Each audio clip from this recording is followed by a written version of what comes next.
Hello guys, in this video, I'll show you how to use choose function in Google Sheets. The choose function returns a value from a list based on a given index.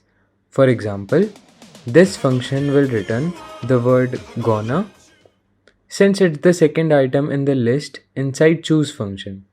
The value passed to the choose function in Google Sheets can also include references to cells or values returned by other functions instead of directly putting in numeric values. Let's understand this function with an example.